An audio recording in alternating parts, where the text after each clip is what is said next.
Merci. Ces gens de BMC sont vraiment obsédés par les détails. Je vais t'expliquer maintenant.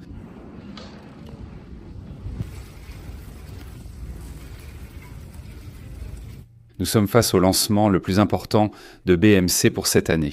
Car ce n'est pas pour rien que cette Team Machine SLR01 est le best-seller de la marque. Ils ont donc été très attentifs à tous les détails et ont travaillé avec beaucoup de minutie pour que ce vélo soit le meilleur possible.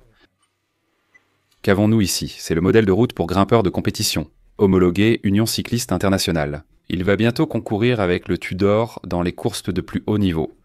Et un vélo qui cherche d'une certaine manière à redéfinir le concept de vélo de grimpeur, sur la base de 3 axes. Le premier concerne évidemment le rapport poids-rigidité. Je vais ensuite vous parler des données techniques que les ingénieurs de BMC ont mises sur la table. D'autre part, il y a la maniabilité qui est très importante sur ce vélo, ainsi que les avancées aérodynamiques qui ont été réalisées dessus. Même si ce n'est pas un vélo aéro, il semble qu'il ait hérité pas mal de sa sœur R, le modèle R, qui a été présenté il y a à peine 1 an. Je vais vous demander de m'excuser car je lis les données sur mon téléphone, mais nous sommes à l'Eurobike en train d'absorber des millions d'informations. Je ne veux pas me tromper, donc je préfère revoir un par un les données que je veux vous donner pour être le plus précis possible. Pour commencer, nous parlons d'un vélo qui conserve la même rigidité que la génération précédente, la génération 4. Ceci est déjà la 5e génération du SLR01, mais ils ont réussi à réduire le poids du kit cadre de 16%. Que direz-vous? 16%, cela paraît peu. Si on le convertit, si on le traduit directement en poids, on parlerait d'une taille 54 avec une réduction de 222 grammes. Si cela ne vous semble pas suffisamment intéressant ou attrayant, ou facile à comprendre si on le reporte sur le tableau du modèle précédent, visuellement pour que ce soit compréhensible. C'est comme si BMC avait dû retirer tout le tube diagonal, un pied, la fourche et un haubans du vélo précédent pour réussir à alléger tout ce poids. C'est absolument incroyable. Comment les gens de BMC ont-ils réussi cela? Eh bien, essentiellement en recherchant les meilleurs matériaux. Ils nous l'ont montré. Une équipe de 7 ingénieurs a conçu le vélo en se concentrant sur la forme du cadre et en se concentrant sur des gains marginaux pour faire en sorte que ce poids soit le plus faible possible. Certaines de ces gains marginaux, par exemple, se trouvent dans la décoration. En cherchant à ce que le cadre ait le minimum de peinture, voire aucune peinture dessus. Parce que même ces logos surdimensionnés que vous voyez ici sont des autocollants. Oui, c'est vrai que l'industrie n'a pas encore adopté la norme de BMC et préfère peindre les cadres. Ces gens nous l'ont dit directement. Seul le poids compte pour eux. Ils ont mis des autocollants, on le sent au toucher. Seul le poids importe pour eux. Ils ont ainsi réussi à faire que, même en taille 54, le cadre reste performant. Tel que vous le voyez, déjà peint pèse 700 grammes. C'est une diminution de 18%. La tige de sel, qui est là où ils ont le plus économisé, fait 134 grammes au total, soit 27% de moins par rapport au modèle précédent.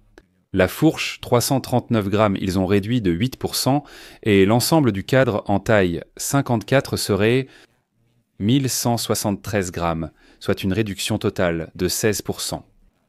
Un autre point à prendre en compte, c'est qu'ils ont préféré ne pas installer de système universal de railleur hanger sur la patte, parce qu'une fois de plus, ils ont privilégié le poids. Et d'après ce qu'ils nous ont dit, il n'y a pas de groupe route prévu qui va exploiter les avantages du système universal de railleur hanger dans les 3 prochaines années.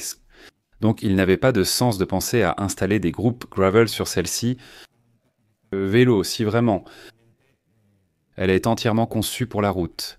C'est la logique qu'ont utilisé les gens de BMC selon ce que nous ont dit les gens de BMC. Ont-ils réussi grâce aux tests en soufflerie, seulement avec le vélo, que ce vélo n'atteigne qu'à peine 4% de rendement en dessous de sa sœur l'aéro, la Team Machine R. Comparé au modèle précédent, qui n'atteignait que 12% de rendement aérodynamique, ce nouveau vélo aérodynamique qui a été présenté l'année dernière. Donc le gain en aérodynamisme a été énorme. Comment ont-ils réussi cela ? Eh bien, essentiellement, d'une part en appliquant tout un câblage interne, bien sûr, un cockpit dont il existe différents modèles. Ensuite, je vais vous expliquer les mesures et tout le reste. Le tube avant est extrêmement fin dans la section frontale. Et le tube de selle provient directement de la sœur aérodynamique de la R. Maniabilité. Point clé. Chez BMC, ils ont surtout veillé à garantir un trail de 63 mm sur toutes les tailles. Eux, ils sont d'accord sur le fait que cette mesure a à voir avec la différence qu'il y a, depuis l'axe avant jusqu'à la ligne imaginaire qui forme l'angle de direction issu du tube de direction. Eh bien, ces 63 mm sont appliqués absolument à toutes les tailles, et ils s'accordent à dire que c'est la mesure adéquate pour que ce vélo ait le juste équilibre entre la stabilité et la nervosité qu'exige un vélo de grimpeur, non seulement en montée, mais surtout aussi en descente. Ensuite, doit commencer votre question. Je vous raconterai un peu ce que j'ai ressenti avec elle sur le parcours que nous avons pu faire. Par ailleurs, ils ont réussi à faire que l'arrière ait ce design de bretelle à mi-hauteur, avec aussi le design spécifique de la tige et du tube de selle. Ils ont réussi à faire en sorte que ce vélo atteigne 14 mm d'absorption des vibrations. Si vous regardez les images des tests en laboratoire, la vérité est qu'elles sont assez impressionnantes. Pour un vélo de route, il ressemble pratiquement à un modèle de gravel. Et un autre point intéressant concernant la géométrie, c'est le fait qu'elle conserve exactement la même géométrie que sa sœur aérodynamique, la Team Machine Air. Donc si vous avez la chance d'avoir les deux dans votre garage, eh bien ce sera. En ce qui concerne le bike fitting et les sensations, même si l'une est selon conçue davantage pour l'aérodynamisme et l'autre pour grimper, ce sont des vélos très similaires à piloter. Avec elle, j'ai fait une sortie de 70 km autour de Francfort, profitant de toutes les options disponibles. Et franchement, c'était un terrain assez varié car nous avons même grimpé des pentes de plus de 20%, et bon, je ne peux pas me plaindre. Mais comme vous pouvez le comprendre, les conclusions ne sont pas définitives. Mais je peux quand même vous dire que la première chose qui m'a surpris, c'est la rigidité de la zone du boîtier de pédalier. Bien sûr, je ne suis pas Van der Poel, mais dès la première montée, j'ai appuyé fort sur le grand plateau et ça a fait waouh. Normalement, les vélos d'escalade sont très légers, évidemment, mais ils n'arrivent pas à être aussi rigides que celui-ci, surtout au niveau du boîtier de pédalier. Pourquoi ? Eh bien parce que cela aide à transférer toute l'énergie des jambes directement à la roue arrière. Et au final, cela se traduit par une poussée vers le haut, n'est-ce pas ? On ne perd pas d'efficacité au moment où l'on donne le maximum de soi-même sur une pente de plus de 10%. C'est précisément dans cette circonstance que ce vélo rapporte des dividendes. Évidemment, nous sommes face à un vélo très léger, d'après ce qu'on m'a dit. En taille 54 montage complet avec porte-bidon, c'est-à-dire exactement comme tu l'achèterais en magasin, même avec le capteur de puissance sans les pédales. Ça, chacun met les siennes. Une taille 54 serait à 6,5 kg et une taille 51 comme celle-ci serait à 6,3 kg. Assez intéressant. Qu'est-ce que je peux vous dire ? Par exemple, la maniabilité. J'ai eu l'impression, parce que je dois la tester davantage, qu'à basse vitesse, dans les virages serrés et tout ça, ce vélo s'en sort vraiment très bien grâce à son empattement court, offrant une maniabilité incroyable. Il est vrai que sur les routes où nous avons trouvé beaucoup de pentes descendantes très droites, dès que tu prends de la vitesse, j'ai eu du mal à trouver l'endroit précis pour placer mon poids. Parce que c'est comme si tu pouvais te pencher un peu en avant et déjà dépasser la limite, un peu en arrière, dépasser la limite. Et l'endroit exact où placer le poids, c'est comme sur un centimètre, ça compte comme une variable, alors je dois encore la tester. Si j'obtiens une unité de test pour longtemps, je pourrais vous en dire plus. Mais en réalité, c'est dans ces situations de très grande vitesse que je l'ai trouvée la moins prévisible, disons-le comme ça. Peut-être qu'il me manque simplement quelques jours de conduite avec elle. Et en général, un vélo qui, évidemment, est fait pour la compétition à un avant-bas. Différence entre la selle et le guidon. Étant donné que j'ai les jambes courtes, comme vous pouvez le voir, c'est important, donc c'est un vélo confortable, un vélo. Nous avons traversé une zone de pavé, puis une partie cahoteuse et l'arrière. La vérité, c'est qu'elle absorbe énormément, mais tout ce qu'elle a en absorption, elle ne le perd pas en rigidité. Latéralement, c'est là qu'elle doit vraiment assurer. Vélo 100% avec acide désoxyribonucléique. De BMC et un vélo que j'ai vraiment hâte de tester un peu plus, parce qu'il m'a vraiment donné envie. Si on passe un peu aux données, à d'autres caractéristiques, je peux vous dire que le boîtier de pédalier est un press-fit. Certaines personnes pourraient ne pas être convaincues, mais c'est la décision de BMC, en repensant au poids pour rendre le vélo le plus léger possible. Cockpit du guidon. Nous avons ici un cockpit qui est monté de série avec 42 cm en haut et 42 cm en bas. Il n'a pas de flair, ce serait l'une des versions les plus confortables, mais saviez-vous que BMC a un guidon spécifique? Également sur le Cayuse de gravel de compétition ou même sur l'Armada aérodynamique, sur la Road Machine aussi. Sur la Team Machine R qui fait 36 cm en haut et 42 cm en bas. Nous verrons comment tout cela évoluera avec les nouvelles restrictions de l'Union cycliste internationale, mais c'est une autre histoire. Que puis-je vous raconter d'autre?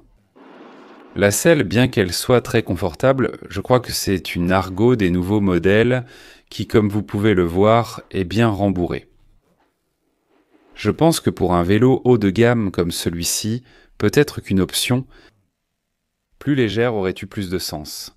Pourtant, le vélo est déjà très léger, même avec cette selle. Mais bon, cette option m'a peut-être surpris pour l'avoir en configuration d'origine. 32 mm de dégagement maximal pour les pneus, elle est équipée de pneus Pirelli en 28. À vrai dire, moi je pense que ça lui va bien. C'est une taille assez appropriée pour ce vélo. Le montage est équipé de rousses d'été suisse des ARC 1100 avec un profil de 38 mm comme vous pouvez le voir. Eh bien, une roue qui convient parfaitement à l'objectif de ce vélo d'escalade. Évidemment, nous n'avons pas fait beaucoup de kilomètres sur le plat, seulement parce que nous étions en peloton. Je peux imaginer que le vélo va sembler un peu plus paresseux par rapport à un vélo aéro avec des roues de profilé de 50 mm sur le plat. Mais au final, c'est un vélo qui est fait pour aller passer une semaine dans les Alpes chaque jour. 505 000 mètres de dénivelé. Ce vélo est idéal et roues et pneus vont parfaitement ensemble. Avec cet objectif. Concernant la tige de selle, je voulais vous dire que c'est une tige de selle différente de celle que possède la Team Machine R et même différente de celle de la Cayuse. Donc, elle n'est compatible avec aucun autre modèle. Elle garde toujours cette forme en D, mais elle est simplement plus inclinée. C'est l'une des zones où l'on a le plus gagné en poids et en aérodynamisme, comme je l'ai dit. Donc voilà, c'est la raison pour laquelle c'est vraiment différent. Et le plus important, c'est qu'elle va venir avec 3 offsets différents. D'abord un neutre, puis un offset réduit comme celui que vous voyez ici, et un autre plus large. J'essaierai de vous donner les mesures exactes, parce qu'en ce moment, je ne les ai pas en tête. Il y aura essentiellement 4 gammes. Force, Ultegra et Raid. Voici le meilleur avec la race, les roues les restent identiques, seul le moyeu arrière varie selon Shimano ou RAM. Que puis-je vous dire d'autre?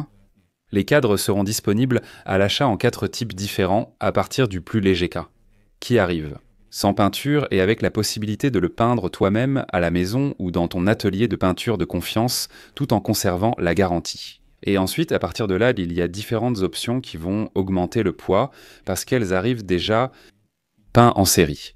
Donc ici, vous avez toutes les informations. Laissez-moi, s'il vous plaît, un commentaire dans la zone prévue à cet effet. De 1 à 10, quelle note donnez-vous au vélo? Si vous souhaitez plus d'informations, je vais bientôt avoir une unité de test. Posez vos questions en commentaire et j'y répondrai lors de mon test détaillé. Et surtout, appuyez sur le bouton, cliquez sur ce bouton rouge en bas pour vous abonner et soutenir le projet. Soyez heureux, ciao!